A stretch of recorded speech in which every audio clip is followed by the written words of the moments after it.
Assalamualaikum warahmatullahi wabarakatuh. Apa kabar sobat sekalian? Jumpa lagi di channel Rahmat Ramdhani.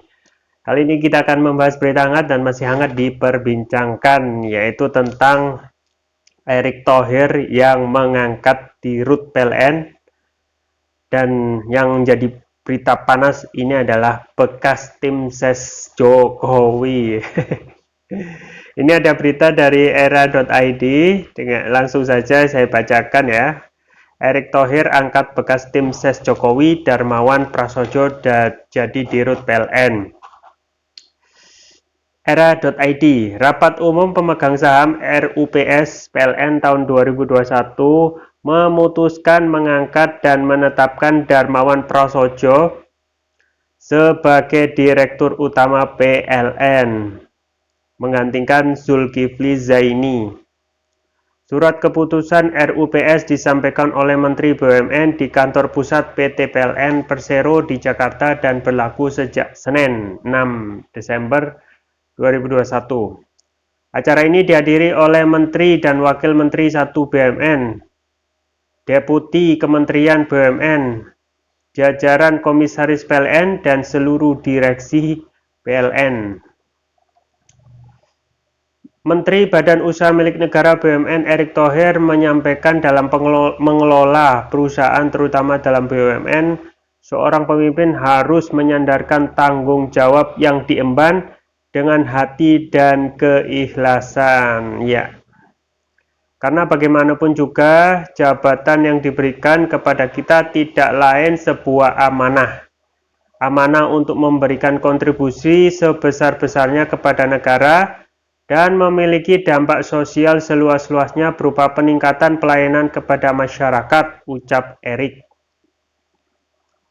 Menurutnya, Zulkifli Zaini yang sebelumnya menjabat sebagai Dirut PLN sejak Desember 2019 dinilai telah memimpin perusahaan yang melayani kebutuhan hidup seluruh rakyat Indonesia ini dengan hati dan keikhlasan. Ya, tahu dari mana ikhlas? Yang saya tahu ketika ada menjabat itu bisa saja motif yang lain ya, misalnya untuk meraih kekuasaan yang lebih tinggi atau untuk memperkaya pribadi. Wallahualam ya. Bertahan dan tetap melayani serta meringankan beban masyarakat miskin dan tidak mampu saat pandemi COVID-19 mengisyaratkan beliau memahami komitmen yang diemban, tutur Erick. Dalam kurun 2 tahun, PLN telah memperbaiki kinerja keuangan dan berhasil membukukan pendapatan usaha sebesar 345,4 triliun dan mencapai laba bersih 5,99 triliun pada tahun 2020. Laba ini naik 39,3% dibandingkan pada tahun 2019. PLN juga berhasil menurunkan jumlah rasio utang menjadi senilai 452,4 triliun ya. Jadi utangnya luar biasa, 452 triliun ya. Itu seperti kalau sekarang APBN 2000 berarti seperempatnya ya, seperempat utang ya. Dan pendapatan bersihnya cuma 5,99 ya triliun ya.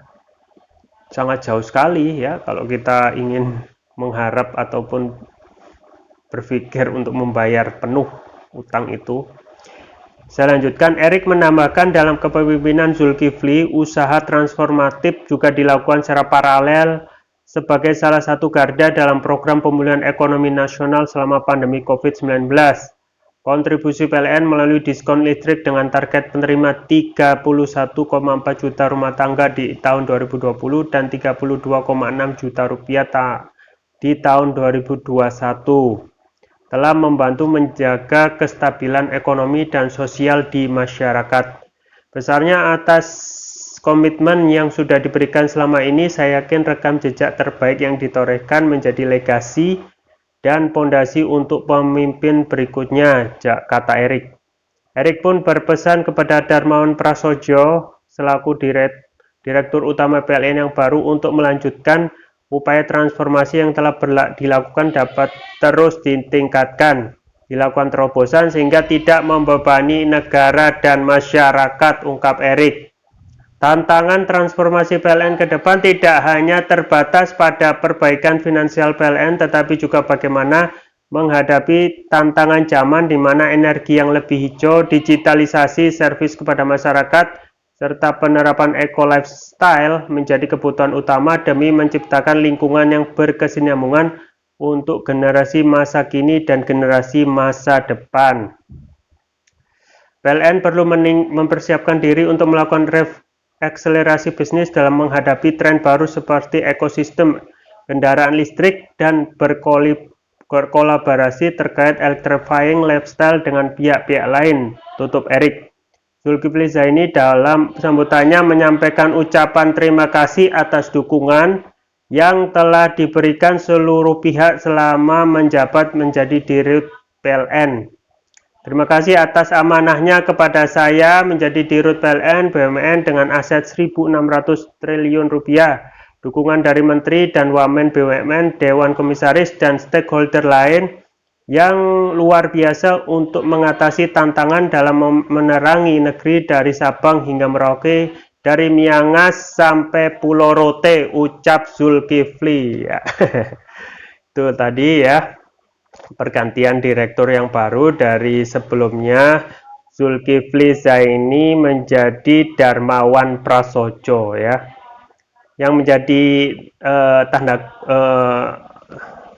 pokok bahasan kita dalam berita ini adalah bekas tim ses Jokowi ya. Dan kalau kita melihat beberapa waktu yang lalu sudah banyak sekali ya Presiden ini Pak Jokowi melakukan imbalan ya atas usaha mereka ya, entah itu dalam hal tim sukses ya tahun 2014 juga 2019 ya. Dan yang menjadi pertanyaan ya, yang menjadi concern kita ya, apakah yang ditunjuk itu apa sesuai dengan kemampuan gitu ya. Padahal ini adalah perusahaan negara, perusahaan strategis ya. Sebelumnya sudah ada dari menjadi komisaris kereta api ya. Ya, kita ketahui sendiri siapa, dan itu yang jadi pertanyaan apakah kompatibel ya. Apakah mampu menjalankan, apakah sesuai dengan keahlian gitu. Ya. Atau ini cuma balas jasa saja gitu. Nah, kalau cuma balas jasa saja, kemudian kita lihat tanggung jawab perusahaan yang diembannya itu begitu besar ya. Ya, misalnya dulu itu PT Kereta Api, nah sekarang PLN ya. Nah, kalau memang benar-benar ya yang PLN baru Darmawan Prasojo ini benar-benar mempunyai pengalaman ya, ahli di bidangnya ya nggak apa-apa gitu.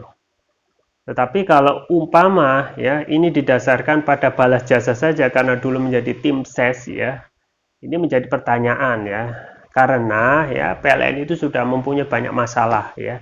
Di antaranya adalah inefisiensi ya anggaran ya.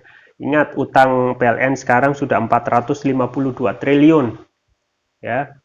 452 triliun itu seperempatnya APBN ya, dan pendapatan bersihnya itu 5 triliun ya. Bayangkan berapa lama itu PLN itu bisa mengembalikan utang itu ya, dan sehingga tidak mempunyai lagi atau bersih dari utang ya. Dan yang menjadi pertanyaan adalah kenapa ya perusahaan monopoli itu bisa rugi ya.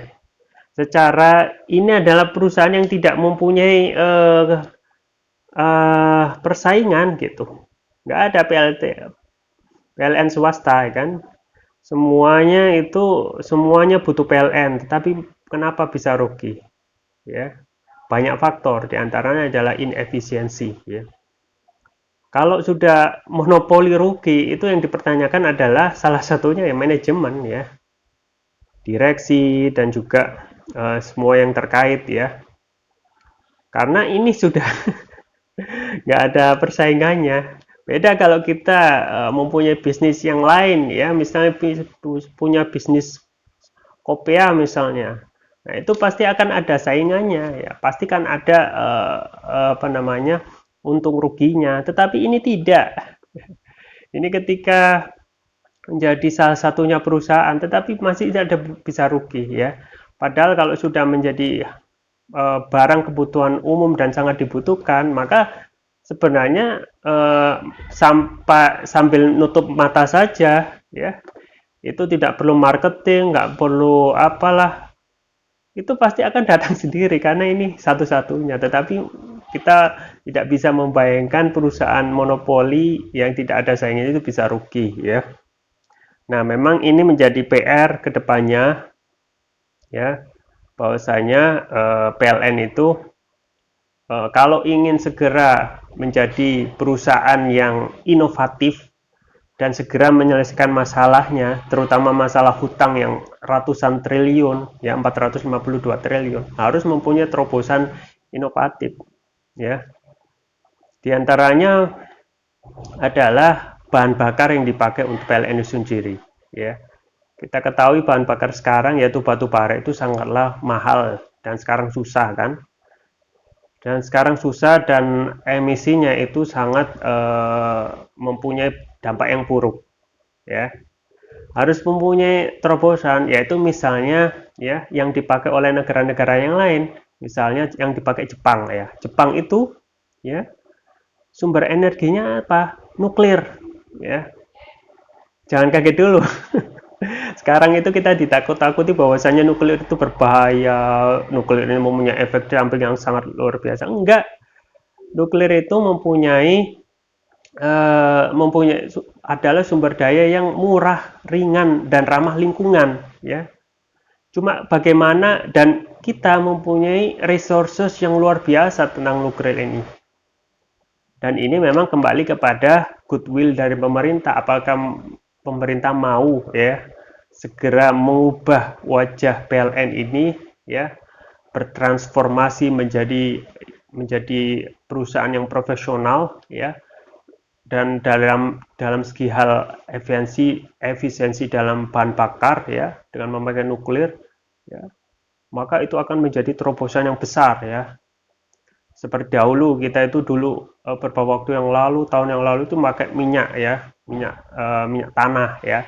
Dengan adanya konversi menjadi gas itu, dan ternyata gas memang lebih murah, dan sekarang kita lihat ya, tidak ada salahnya kita itu mencoba ya. Tidak ada salahnya itu berubah ya. Dan yang paling penting adalah komitmen dari pemerintah ya. Karena sekarang PLN itu sedang menghadapi permasalahan serius ya.